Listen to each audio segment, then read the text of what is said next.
Hey everyone, this is Dr. Michael Kaye from the Center for Functional Health, and I've been looking so forward to this interview. Today we are interviewing Dr. Wendie Trubow. She is the author of Dirty Girl, and it's Ditch the Toxins, Look Great, and Feel Freaking Amazing. So, Dr. Trubow, thank you very much for taking time out of your busy schedule and seeing us today. And I look forward to learning more. The book was fantastic. I've highlighted, I dog-eared pages. It was really a wonderful read. And what I really liked about this read, as you can imagine, like you, we read a lot of books. I was able to walk away with action steps. So today we'll share some action steps. You're kind enough to share a link, and I'll share it with everybody again on a gift that they can get at the end of this presentation. So welcome, welcome.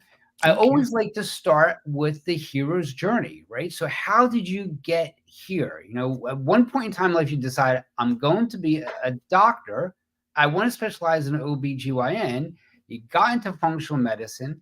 You're the president of the National Celiac Association. So you were ninth grade one time. How did you get here? I ask myself that a lot, actually. And thanks for having me on, Michael. And you're going to call me Wendie during this interview, right? We're just colleagues. Fair enough. Okay. I'm going to skip over a bunch of pieces because I'm going to skip over the bad genes, the multiple ear infections and strep throats, the irritable bowel at 15, the room clearing gas in my 20s, the brain fog and fatigue in my 20s. I'm going to skip right to my 30s where I'm 35. I'm 6 weeks postpartum and I get diagnosed with celiac. And that was my introduction to functional medicine. And it completely transformed my life because when I got celiac, I had hair loss, brain fog, anxiety, heart palpitations, thyroid dysfunction, asthma, bloating, gas, diarrhea, constipation, joint pain, wasting, bad periods, heavy periods, fertility issues, you name it. And I was really messy. So at 35, I got diagnosed with celiac. That I went in, I was opened up to functional medicine. Like, wow, that really helped my life, right? And fast forward a few more years, I went into functional medicine. But this part of the story that we're talking about in terms of toxins really starts when I'm 48, or it comes to a big fat cystic head of a pimple when I'm 48, because we returned from this amazing vacation in France. And we spent a week there and we came back. And the month after I came back, I gained 9 pounds. My hair was falling out in droves, Michael. Like my hairdresser was like, "What's wrong with you?" And I'm like, "Oh no." And I had a rash on my face. I had brain fog and I had fatigue. And I was just really a mess. I was really dysfunctional. And being in functional medicine, the very first thing I think of, and most people think of when you gain weight and lose hair, is thyroid. So I check my thyroid, right? I have access to all these things. I check my thyroid and it's perfect. I'm like, oh, okay, I guess I resolved that prior thyroid dysfunction. And then I thought, okay, well, I'm 48. It must be my hormones. So I check my hormones. They're great. And then I'm like, okay, I'm a functional medicine doctor. All disease starts in the gut. I've got this. I'll do a stool test. So I did a stool test. It looks great. And especially for a celiac with years of dysfunction, it looked really good. I was like, oh, I'm pretty proud of myself. But now I've done these tests and they're negative, and I'm still losing hair and gaining weight and fatigued and brain foggy and with the rash. And a couple months after we came back from our vacation, I hear this report that when Notre Dame burned, it released 500 tons of lead dust into the air. And the closer you were to Notre Dame, the more exposure you got, and the farther away, the less you got. That makes sense, right? But we spent a week right there. In fact, we didn't go to Notre Dame inside because it had just burned a few days before when we got to France. And so I said to my husband, I got a lead exposure. We all got a lead exposure, but I'm the one who's sick. So I promptly tested. And in the past, okay, look, doctors are really bad patients. I will acknowledge that. So I had previously had slightly positive lead on a test that I did years ago. And I was like, oh, well, slightly over positive. I'm not going to go through the whole treatment course for that. Knowing now what I didn't know then, I should have dealt with it then. But I didn't know, right? I wasn't in it then. And so I get this result, and it's 25% higher than my previous test. And it was definitely positive. And I was like, crap, I got lead exposure, and it made me sick. And now I know that most of the listeners they're not, at Notre Dame after the burn, right? And the majority of people didn't have that. I was really lucky, Michael. I happened to have an exposure that caught the whole world's attention, just like Flint, Michigan did. My Mhm. exposure caught the world's attention. So I got a pretty quick diagnosis compared to some people who suffer for years. So, uh, the thing that I will say about toxins is maybe you didn't have a Notre Dame or a Flint, but toxins are everywhere and they're making you sick, just like they made me sick. Sometimes it whispers and sometimes it screams, but either way, we're being deluged by it. And if it's everywhere and so many people come in with these type of symptoms of brain fog, the hair falling out, Mhm. migrating joint pain, Yeah. I just don't feel myself anymore, and they go to conventional medicine, and yet it falls into this black hole. Nothing happens, or you know what? You know what? Let me give you an anti-anxiety. You know, let me give you a little bit of Lexapro, Yeah. and it just falls away. Where it's not in your mind, it's in your brain, it's in your body, and Yeah. so when do you think, or do you think, would conventional medicine ever say, "Hey, you know, this is a problem"? When will they start looking at this as a serious issue? Because this plagues many of our patients. Yeah, I don't know the answer to that. I will say that my mom, when I was 16, she almost died. She has Addison's disease, which is crazy rare. JFK had it also. It's the complete failure of your adrenal glands. And when that happens, you need external steroids in order to live. So her blood pressure was 60 over 40, and she couldn't get out of bed in the morning, and when she did, she promptly passed out or vomited. So it took her like 3 hours to get ready in the morning because she couldn't stand up. She lost all the hair on her body except for her head, and she was really sick. So she goes to the doctor, and the doctor says to her, "You're depressed. I'm going to put you on an antidepressant." And my mom's like, "I'm not depressed. I'm upset because I can't get out of bed, but I'm not depressed. I would like to get out of bed. I just can't function when I do." And he sent her home with a script.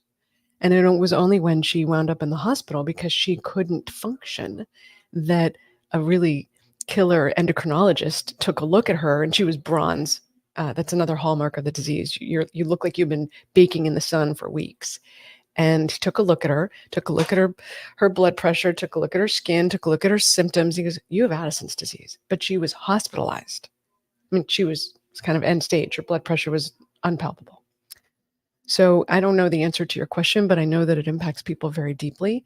And if you're listening and you're thinking, "Oh, maybe I'm just depressed." Well, maybe you are just depressed, but maybe you're not, right? Maybe your mood stuff is because you don't feel well and because you're getting deluged with all of these things that are harming you. And that's why you don't feel well. Right, and I That's what often I would talk say. how the multitude of symptoms is the contributory problem on why you're feeling depressed or anxious, and then being in the circle of doctor shopping, of going to this doctor and that doctor, and you know, we're going on the internet and looking for that one thing that may be able to help you. So I Mhm. definitely respect those who suffer with any chronicity of dysfunction, you know, whether we're talking toxin overload or, you know, gut issues or Yeah. autoimmune issues. It's really, really very, very difficult. So you operate at such a high level. So you were going through all these symptoms, and you didn't feel well, and yet you're a mom. You know, you take an, where you're part of your organization. You're president of the celiac association. You're running office. You're seeing patients, Mhm. and you don't feel well. That's a lot for even somebody who does feel well, right? So Right. what can you share with someone who's really suffering with I don't feel well on a multitude of any symptom? How do you get by your day? How do you fit all this in? Okay, Michael, there's a lot to unpack here. So we have to back up a step. The first thing I would say is honor how you feel, right? Uh, if you don't feel well, it's okay. You don't have to be perfect all the time. Okay. We put a lot of pressure on ourselves to perform. Um, when, that's the interesting thing about illness, though. A lot of times it's not like you're perfect and then you stink, right? It's not like you went off a cliff. Most of the time, I went off a cliff. But for most people, it's not an abrupt change. It's a slow, gradual, subtle, is something going on? I don't feel myself. Well, I'm working a lot. Well, my kid's going to college. Well, my husband lost their job or whatever that, there's lots of ways we explain it away. But at the end of that slow decline, you come to a point where you go, oh, I'm not okay. But it takes a while to get there because in that process, you often write it off to, I'm just working a lot, or I haven't slept enough, or I've been stressed, or whatever that is, right? We just came through a pandemic. So there's a lot of excuses we make for why we don't feel well. So, okay, going back to your question, I operate at a high level. How do I do it essentially? And how did I do it? So part of it, I'm extremely determined, which is both my strong suit and my greatest weakness, right? Because I'll push through, which is stupid. I'll Mhm. just push through when I don't feel well because I am committed to transforming 100 million people's lives through the work I do. And I'm not going to get there if I don't do it. I just have to keep doing it. So, so on one hand, I'm very driven and I'm very determined. On the other hand, that's when I, don't rest when I'm tired. So I push through. I also have a lot of help, right? Because I have a spouse who's in the same work that I am. We're on the same page. I have 4 children, but they're not babies. My oldest is 19, just went to college, has had their license for a couple years. My second just got their license. So I'm, when we ran out of stuff from Trader Joe's, I was like, oh, wait, you have your license now. How about you go to Trader Joe's and get the stuff that you say you're low on, right? Not me. So I have a babysitter who lives in our house, and as I got busier, she started taking more on. So she's like my wife at home, right? I still do the ordering, but she'll unpack it, put it away, do the cooking, the prep. Like I have help. So I don't want people to look at their life and go, "How can she accomplish that and I can't?" But I have a lot of help. I also have local parents and local in-laws. So my mother-in-law cooks twice a week, my mom cooks once a week, my husband cooks once a week. So it, it's I don't live the same life as a lot of people in the sense of like I have help. So please don't step over like I have help and right and I have administrative support in my office and we have nursing support. So what I try to do is look for what's the greatest use of my time and what's the greatest use of in which I can be of service, and then I'm going to try to offload the rest of it to who it's the perfect thing for them. Right? I try not to do other people's jobs. That's great. And I think the important takeaway, it's okay to ask for help, right? So we work Yeah. with some patients to let them know that asking for help is not a failure, right? I think that's the No. biggest takeaway. You got to ask for help when you need help. It's not, it's even more than it's not a failure. It's that if you are someone who wants to make a contribution in this world, you need to have a team who you're doing it with because there is no way you're going to make the difference you want to make if you're a lone ranger, Right. right? There's lots you can look at all of these really famous humans who make lots of money and make a huge difference. They didn't do it alone. Right. They did not do it alone. They know how to delegate. Right? Elon Musk has like 4 or 5 companies and they're all killing it. But he has a team in every company. And that's I think the secret is to free yourself up so you can dream. Right. I like that. If you can put together your team, you can dream Yeah. for sure. I Yeah. like that. In your book, and we're going to get to a bunch of points that you really valid, great clinical points made in your book. You talked about the holy trinity of stress, right? And Yeah. I love really what you did with that because I saw a patient the other day, and yes, there's these clinical things that she does have present with from blood to cardiometabolic and all that.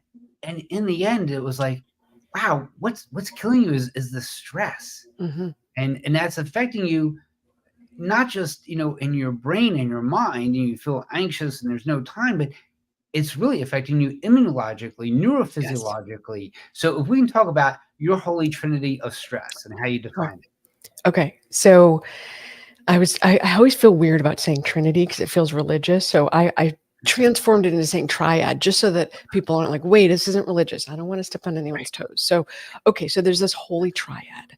And there's in that triad your adrenals, which are these tiny little glands or like that big. They sit on top of your kidneys. Then there's your liver, which is in the upper right quadrant of your abdomen, right underneath your rib cage. And then there's your gut, essentially your whole belly. And and they're completely intertwined. So what happens to one influences the other two, vice versa, and there's a beautiful interplay between them. Okay, what does that mean in real life? It means, I'll give you an example. We went out to Palm Springs for a vacation, and we're driving from Palm Springs to LA, and it's just me and my husband. We left my 4 kids and my mom in the place that we were in Palm Springs. We just had to make like a quick business trip for a day. So we're driving on this highway, and there's this barrier on the left-hand lane, and it's like 10 feet tall. So you cannot go past the barrier. So we're in the left-hand lane, we're here, then there's a car kind of like right in front of us, and then there's a car right in front of them, kind of in a line in the 3 lanes. Out of the corner of my eye, I see the car way over here swerve into the lane next to us. And I'm like, wait, they're going to, in 3 seconds, Michael, I had this like, we're going to die. All my kids are here with my mom. It's going to be a nightmare. We're going to die. That car's going to hit us. And there's nowhere for us to go because there's a barrier there, big like cement barrier. So I start yelling to my husband, brake, brake, brake, brake, brake, brake, brake, brake. And he does. So the car in front of us swerves right in front of us where we were, like just kind of takes our spot in the left-hand lane. The car is all swerving around, but nobody hits anyone, and there was no one behind us. Nothing happened. Okay? Nothing happened. That's the good news. The bad news is I was shaky, jittery, and had heart palpitations for 2 days because that event was an extreme stressor, and my adrenals were not prepared for that stress. So when your adrenals kick in, they say they're only on off, Michael. Okay, it's not like gradations of stress. It's either you're stressed or you're not stressed in terms of how your body interprets it. Okay, here it's just a little stress, it's just a stupid boss, it's just a flat tire, but it has the same effect in our body. So when the adrenals flick the switch and you're stressed, they do a bunch of things. They put out your cortisol, your adrenaline. They say to your liver, hey guys, we're about to be eaten here. So we need to focus on core behaviors, and detox is not a core behavior when you're about to be eaten by a lion. We got to run, we got to be safe. So instead of detoxing, I need you to pull the sugar that you're storing out of the liver so that we have some quick blood sugar. And you say to the gut, guys, right now we need to conserve energy. So do not put energy into digestion. Just pause, okay? Now, if that happens once a year, who cares? However, it doesn't happen once a year. We have chronic, unremitting overload, constant stress. And so that's happening multiple times a day, week, month, quarter, year, whatever. I mean, we're all under stress. And short term, those things happen. But long term, in addition, we get insulin resistant.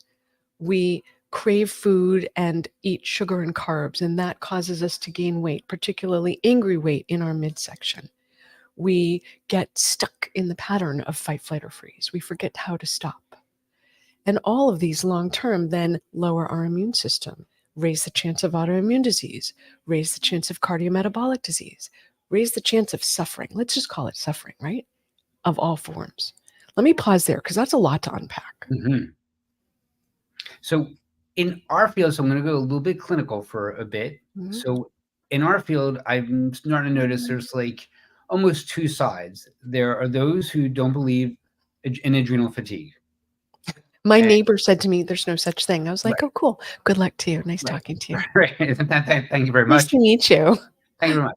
I mean, but we're hearing it now in our circles, right? I mean, I Mhm. listen to these podcasts. Say, hey, listen, the adrenals don't fatigue either. It's pushing out too much cortisol or too little cortisol. So breaking it down into the HPA axis. So I think they just pretty much gave like a new name to it. So now they call it the HPA axis, then the hypothalamic pituitary adrenal gonadal axis. So how can you talk to those who say, hey, listen, the adrenals don't fatigue?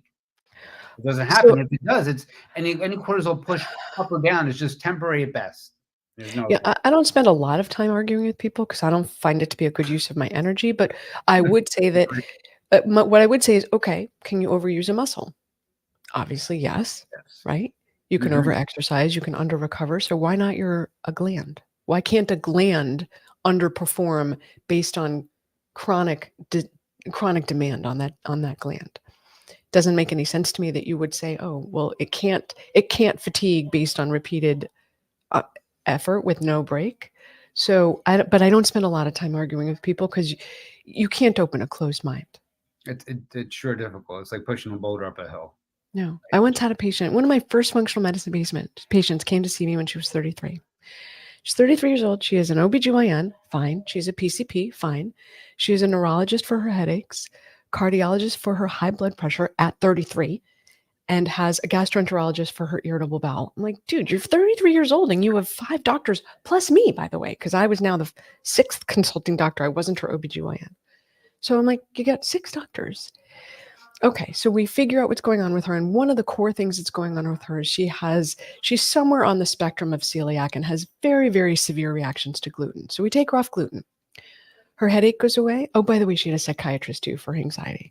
Her headache goes away, her anxiety goes away, her irritable bowel goes away, and her hypertension resolves. And I said to her, out of curiosity, and by the way, this is just from gluten elimination.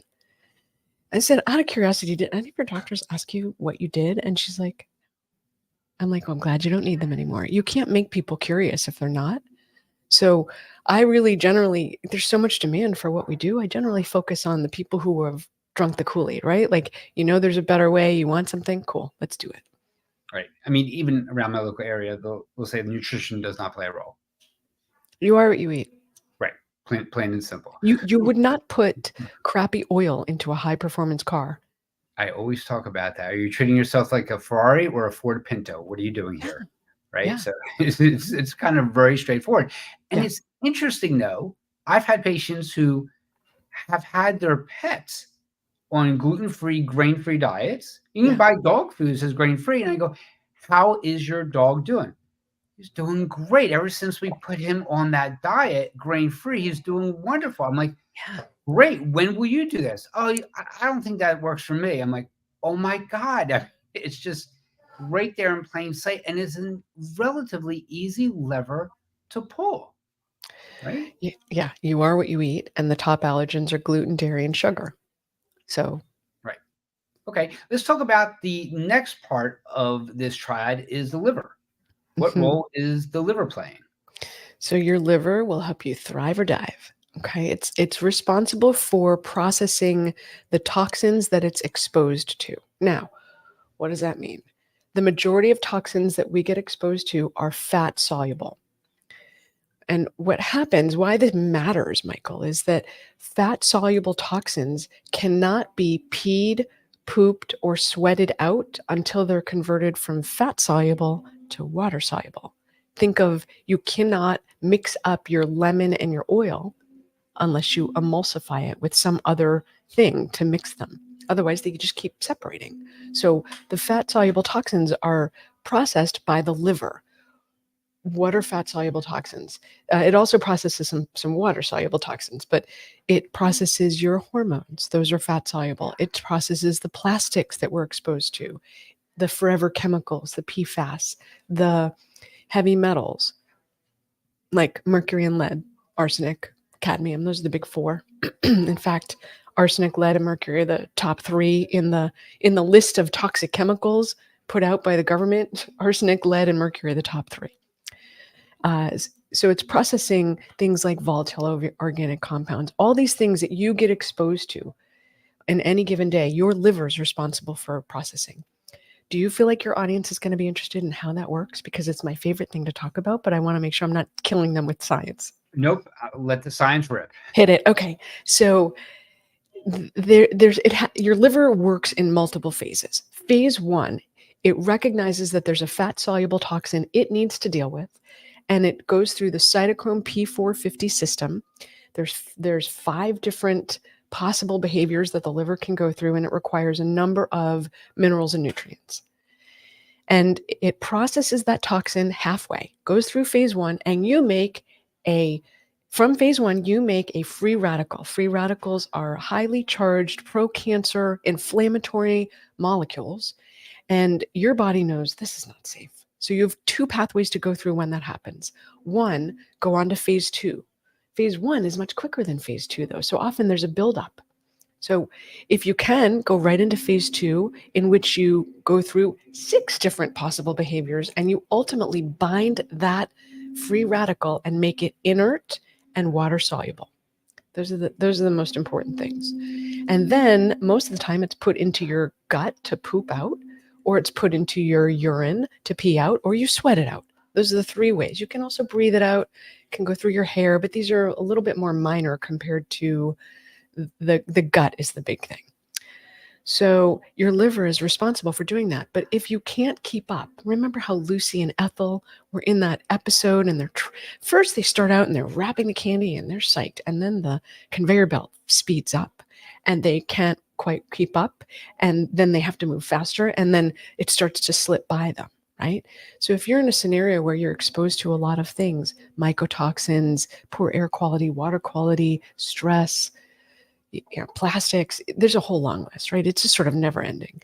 And your conveyor belt is moving faster to try to keep up with it. Your liver is trying to keep up with it. Maybe you're drinking a little bit more and your liver has to deal with that too. You can't keep up with everything. And when that happens, you store those toxins in your fat. So these are the humans who sit down in your office and say, I'm doing everything right.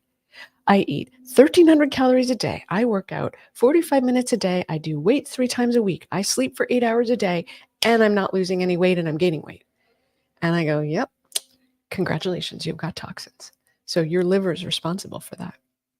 And if it can't keep up, you're going to manifest with weight gain, autoimmune disease, degenerative disease, heart, stroke, cardiometabolic disease, you name it. Pretty much everything that we talk about can track back to toxins. So that's the liver's role. It's to essentially process everything, and then you put it in the gut. But let's pause because I just threw a lot at you. Again, there's like so much to unpack with everything. Obviously this is great because I just nerd out on this kind of stuff, so I love this. So we have to also talk then about the last part of that triad, and that's the gut. One of my favorite topics. Love talking gut. So can you talk how the gut plays a role with toxins? Yes, your gut is responsible for moving those toxins out of you, right? But they have to be. So let's talk about hormones. Let's talk about estrogen, because if you're human and you're female, you got estrogen, and even your men have some estrogen. Yeah. So your estrogen cannot leave your body unless it's converted from its current form to a water soluble inert form. So you go through phase 1 and phase 2 in the liver, and then you put it in your gut and you poop it out. In an ideal world, you just poop it out. You poop a couple times a day, you move those toxins, those hormones out, and everyone's happy. However, there's a lot that can go wrong at a lot of different phases. And if your gut is out of whack and you have inappropriate bacteria, inappropriate enzymes, inappropriate function, you're constipated. How many people are constipated in this world? Mm-hmm. Your hormones don't leave your body in the way that they're supposed to. And if you have overaction of a particular enzyme called beta glucuronidase, it comes through, it sees the estrogen, it's like, oh, hello, darling. And it separates that estrogen from its binder. Think of it like a barbell. That to me in my brain makes sense. Here's your little barbell. And that enzyme cleaves between the two. Now, what do you have? You have your non-inert free radical hormone and the binder. The binder's inert. Who cares? That gets pooped out. But this is no longer water soluble, and your poop is water. So you bring it back into your bloodstream. Your bloodstream's like, oh, I already dealt with you, and I'm kind of dealing with something else now because you had 2 drinks last night. I need to deal with the alcohol, or I need to deal with this, whatever, right? Fill in the blank here. And you recycle it. This is the source of estrogen dominance, is inappropriate processing of your estrogen. That leads to fibroids and estrogen-dependent cancers. Now, going back to your gut has bacteria in it that are meant to digest you when you die. We don't really want those active right now.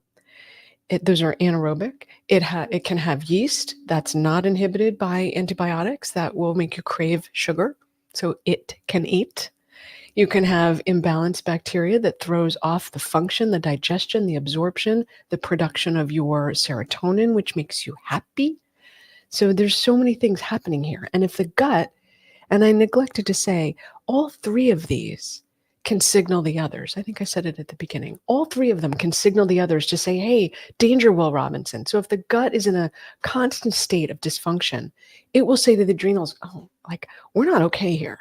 And the adrenals will put out cortisol because that's what they do. And the liver will shut down detox because you're in the midst of a stressor. Your gut's dysfunctional. Or vice versa, the adrenals can signal the liver and the gut, or the liver can signal the adrenals in the gut. That's why I call it the holy triad, because they all depend on each other for effective function. And any one can throw the other one off. And can you talk briefly how when that triad is thrown off, how it affects us immunologically? Oh, yeah. I mean, it affects us in every way, right? So Mhm. when your triad's thrown off, you can have difficulty sleeping. You can feel like your brain isn't working. You can feel like you're bloated or gassy. You can have a depressed immune system. You can have poor recovery. It's Michael. The challenge is it's like creeping crud, right? It just keeps spreading from thing to thing. It's like mold. It just keeps touching everything and infecting everything. So it really is pervasive in our lives that our health depends on healthy function, avoiding the things we're exposed to, healthy function, and then continuing to promote health, right? The way we eat, sleep, think, move, connect. Those are foundational. For sure. And you talked about, the most prevalent is mercury, arsenic, lead that is most prevalent. So I've had where patients said to me, I went to my doctor, I finally convinced them to do a tox profile on me, and they sent me to our local LabCorp request. They did it, and it's normal. I don't have any of this, right? Yeah. That's what they'll say with. So can you talk In to your bloodstream. in your bloodstream, right, In your correct. bloodstream. In your bloodstream. So they walk away and go, "Well, it can't be that, so therefore Right. I'm back on the med." So can you please talk to, like, how to properly assess Hmm. to look for these toxins that are in our body? Because toxins, like you said, are everywhere. Some people seem to be okay with it and they process it. I think some people think they're okay with it, don't realize Hmm. that their symptoms are really related to it. Right. So can you talk to, like, what you like to use to assess how these Sure. toxins are creating dysfunction in our body? Yeah, and you brought up an amazing point that so if you have an acute exposure, particularly to lead or mercury, you'll see it in the bloodstream for 4 to 6 weeks. But after that, it takes that long for the system to process it. But the system knows this is extremely toxic substance. And you will sequester, hide, put it away, store it in your bones. The lead particularly loves the bone. So if you have osteopenia or osteoporosis, or you're told you have low bone mass, but you don't quite fit a diagnosis, you really want to be looking at lead because it replaces the normal bone architecture. So if you have these, your body recognizes it's extremely toxic and you will store it. Bones, organs, brain, fat. You will put it away. So it's not. Think of all these things in your body like a storage depot. You're going to put them away. So they're not in your bloodstream. So when you go toddle down to LabCorp request and you stick they do a blood draw or a finger stick, and you're like, it's normal.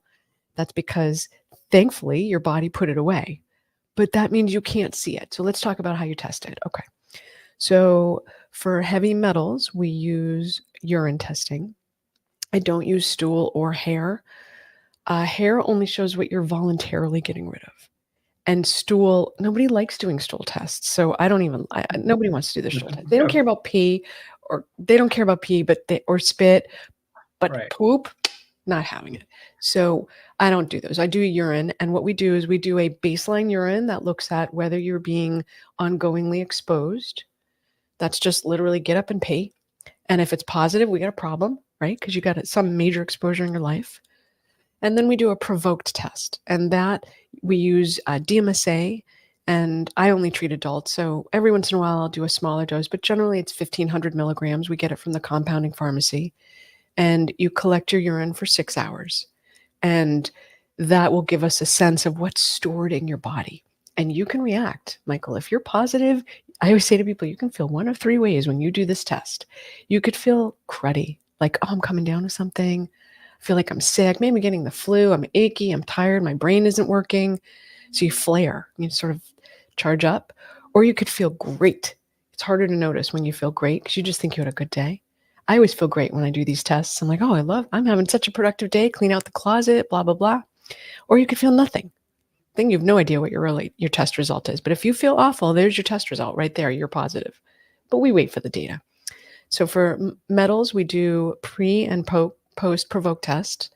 We do for mycotoxins. These are the mycotoxins are mold, and when they get in your body, they make toxins. So we and they make you sick. They're implicated in autoimmune disease and metabolic disease and weight gain and skin stuff and brain dysfunction and mood dysfunction. All of these there's a lot of crossover. So we test that through a urine test, and it's provoked in the sense of you either take a hot bath or a sauna or a steam for 30 minutes, wait 30 minutes, and then you pee. That's the test. I actually just sent mine in this morning to retest my mycotoxins because I had 5 strains when I first started. The last time I tested a couple years ago, I was down to 2, but then I got a mold exposure this summer. So I'm very curious to see whether it's showing up in me.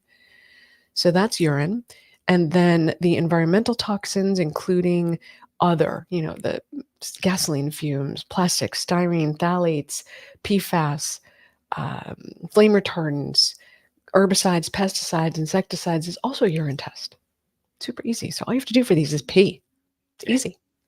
Relatively easy. So these toxins are everywhere. And when I read through your book, I thought about my day. So I wake up in the morning and I think, okay, what about the sheets that I just laid on? And what about the detergent I use to clean the sheets? I'm going to brush my teeth. So what's in my toothpaste? I'm going to use deodorant. What's in the deodorant? I'm going to put some type of cream on my legs to treat an eczema. What's actually in that damn thing, right? So I know what's in it, right? Because I know what I'm using. And then put on clothes. And then the clothes went through the washing machine with a fabric softener. I get into my car, I turn either the air conditioner on or the heat on, and I know it smells funky. So my brain is going, this isn't right anyway. I know what's in there. Everything's around me. Come to work, treating different people throughout the day. And then, I'll use different topicals throughout the day as well. The food that I'm eating is relatively clean because I'm still lucky. I buy from my local farms. We still got farms around us, and I hope and pray to God they still stay there because it's great food. And then you think about the people around you. So there's all of this. So where does one begin? I mean, what's the easiest thing that you would suggest to do? I know one of the things we did in the house years ago is got rid of like any Tupperware. We don't store in Tupperware. We store in all glass. It was just easier to do. So what's a girl to do? Right. It just seems like, oh my God, it can seem so overwhelming. I can't get away from everything. And this is what my patients will share with me. So what are some of the easy levers to pull? Is like, hey, we can get a little bit healthier, less exposure by doing X. Yeah. So this is a process, Michael. This is not a weekend warrior thing that you're going to do and be like, yeah, I did a DIY project this weekend. I totally transformed my toxic exposure. Nope. It's not like that. This is an ongoing game and you're never going to be done. But at some point you will see the major impacts that happen when you stop filling up your body with toxins, or I say, don't fill the pump and then empty it out. So it's a process. So what's the most impactful thing you can do? There's a lot. Okay, so pick your lane that you want to drive in. You eat every day. So make the food that you're eating minimally processed, organic whenever possible, local whenever possible. No artificial colors, no artificial flavors, minimal to no alcohol, and minimal to no sugar. Fruit is okay, but I had a patient who was eating 10 pounds of fruit every day. 10 pounds of Mamie. We call them Mamies in our house. 10 pounds of mandarins. She was eating 2 bags of mandarins every day. And I was like, okay, so 2 mandarins is about 20 to 23 grams of protein. I'm sorry, of sugar, depending on how big they are. So if you're eating, and every 5-pound bag has like 15 of them. So I can't, it's like hard to even do that math, right? So she's eating 30, and that's 15, essentially 15 servings. The RDA, the recommended daily allowance for for sugar is 40 grams. And with 2 servings, she's gone over 40 grams because 20 to 25 grams of sugar in every 2 mandarins. For 4 mandarins, you're getting well over 40 grams. Okay. but she's eating like 30 mandarins, right? She's eating a ton of sugar. So it's a ridiculous amount of sugar. And so literally the first thing we did, I was like, I'm really sorry, but we gotta transform this, because even though it's natural sugar, it's still sugar. It still acts the same in your body. Whether you put it in you because it's on a teaspoon, or whether you put it in you because it's in fruit, fruit gives you the antioxidants, and it gives you the fiber, and it gives you the liquid. So it's better than sugar, but it still boils down to sugar. So, it's not an unlimited thing. So the food that you're eating every day is very impactful. So eat real food, not too much of it. Like Michael Pollan says, eat real food, not too much. So that's step one. But also step one, don't hang out with toxic people if you can help it. Like I have people who I know who I'm like, no, I'm not available because I don't like how I feel around them, right? They're not my people. So manage your relationships, manage your stress, either by de-stressing or setting new boundaries or getting a new situation or a new job. Manage your stress. Manage your sleep. You need to sleep every day. We're chronically underslept. You probably need about an hour and a half more sleep than you're getting. So get more sleep and move your body to the best of your ability, to the highest good that it can. Try to get sweaty. That's the foundations of your health. So when you're looking at how do you be healthy, you can't do the cool stuff till you do the foundations. And the foundations are not sexy. You're not like, woohoo, I got 8 hours of sleep last. Nobody cares, right? Nobody's like, oh, you did such a good job. But you say, oh, I got rid of my metals, and they're like, good job. That's amazing. I want to be like you. But like, really, you could get 3/4 of the way there by managing your foundation. So manage your foundation, A. Then that's the food, the sleep, the stress, the movement, and the people around you. And then, Michael, here's where it gets cool. As you run out of things, and you listed off a whole bunch of things, but you're male. So women use like 3 or 5 things on their face just to make it look beautiful skin. And then we put on our makeup, and then we put stuff in our hair, and then we put on clothes that came from the dry cleaner, and it keeps going. So you mentioned the bed. You also want to focus on, does your bed have flame retardants in it? Because that's an endocrine disruptor. What is that? It disrupts your thyroid, your adrenals, and your sex, either your testes or your ovaries. It disrupts those. Great, particularly the thyroid, actually. So as you're running through your day and you use these products and you take things, you want to level up as you run out. So you're like, oh, I need new shampoo. Good opportunity to look for something environmental working group certified so that you can clean it up. They certify products so you don't have to do hours and hours of research to understand what's good and bad for you. Just look on EWG, ewg.org. Mm-hmm. They have an app, they have a desktop. And so as you run out, level up. Air and water quality are implicated in 1 in every 6 deaths. That's horrifying. So there's a huge opportunity to clean things up by filtering your water to the very best of your budget. So if the most you can do is a countertop filter, that's better than nothing, right?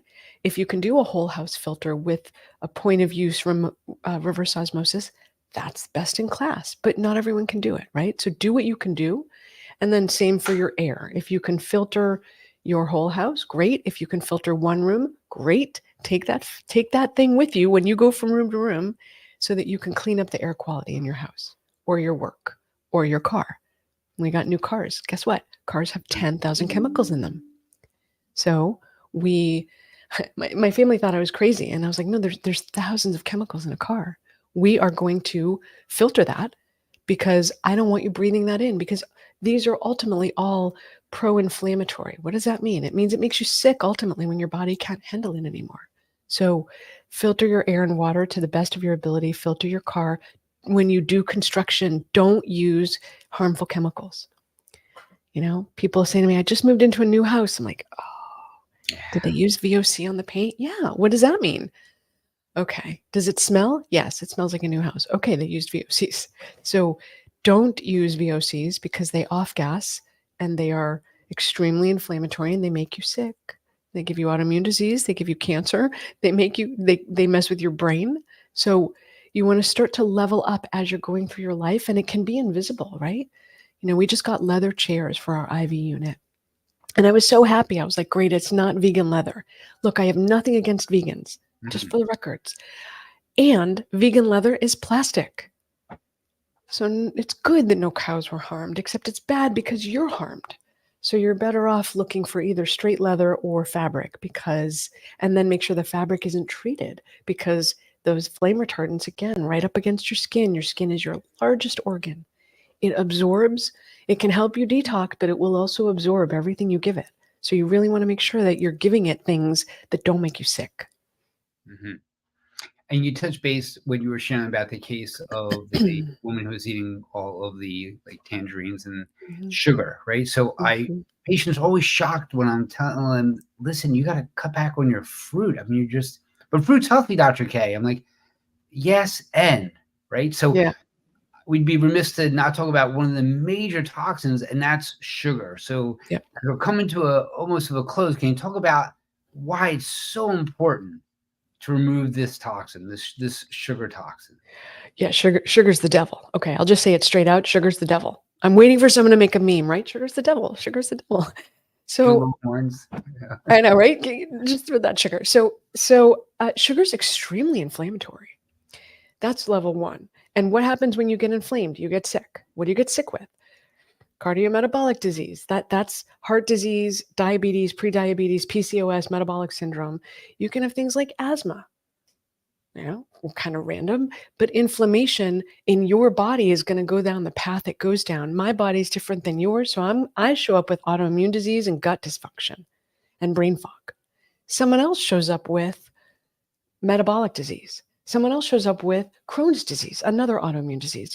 So you're going to show up with what you're sort of predestined to show up with, but you don't have to show up. That's just what you're going to show up with when you get sick. So sugar is extremely inflammatory, pro-illness. Excuse me. It also feeds candida, as I mentioned earlier, and candida throws off the balance in your gut. And so if your gut is out of whack, your body's out of whack. So candida can cause bloating, gas, diarrhea, constipation, weight gain, rashes, brain fog, worsening of eczema or psoriasis. It throws people off. So you want to deal with that. And then sugar also stresses the adrenals. So remember how we talked about that your adrenals are going to determine what happens with your detox in your gut. So this is where that sugar in the gut is throwing off the adrenals, stressing them. Then the adrenals put out cortisol. You're now in fight, flight, or freeze. You're craving salty or sugary because you need fast carbs because you're going to have to run from a lion. We're very primitive. And so sugar really is one of the most impactful things you can do. Sugar and alcohol. Especially alcohol turns to sugar. So that's impactful, but alcohol and sugar I would lump together as their own very significant toxins that make you sick.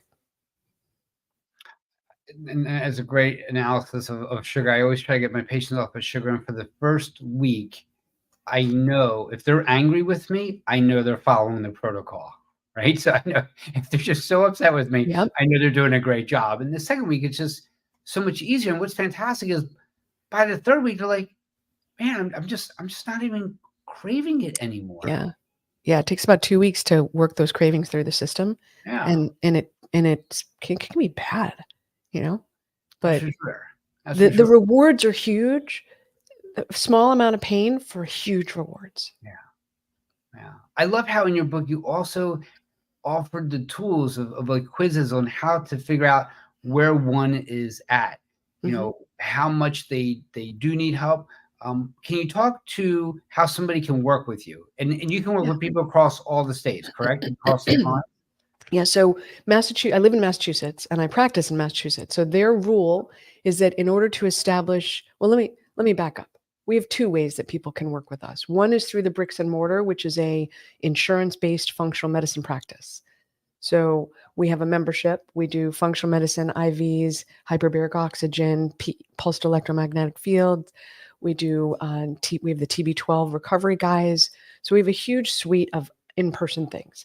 In order to work with us there, Massachusetts law requires that you be on site for your first visit, and then after that, we can be remote. So you have to meet me face to face, and then you can go remote.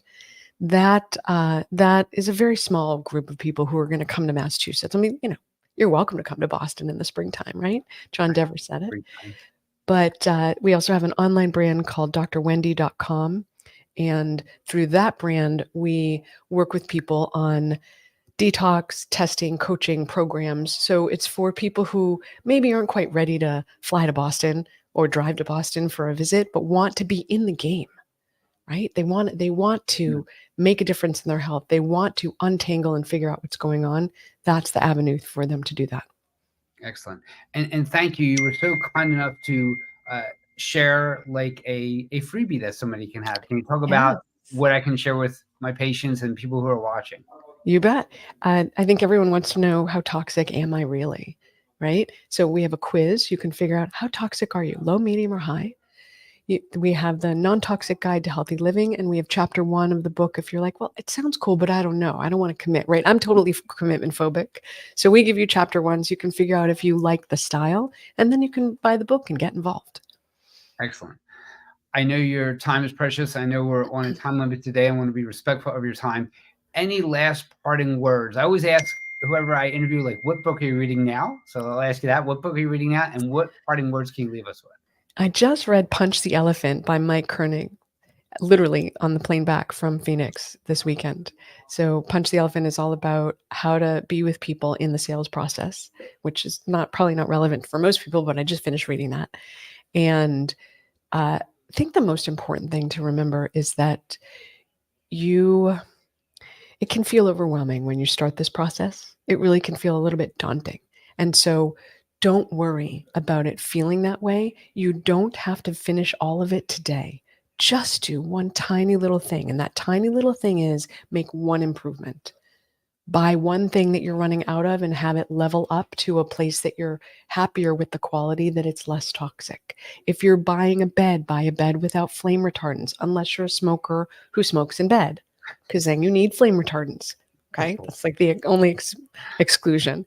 Cut down your alcohol, minimize your alcohol, cut down your fruits, increase your vegetables, try for organic, but do one thing. Don't feel like you have to solve the whole health nut or crack it right now. Just do one thing. Excellent. Dr. Wendie Trubow, thank you so much for your time today. I really appreciate it. Had a great conversation. Again, stay healthy. I appreciate your time. Everybody, this is Dr. Michael Kaye from the Center for Functional Health. We'll have replays on our Facebook and our YouTube pages. Everybody, stay well. Thanks, Michael.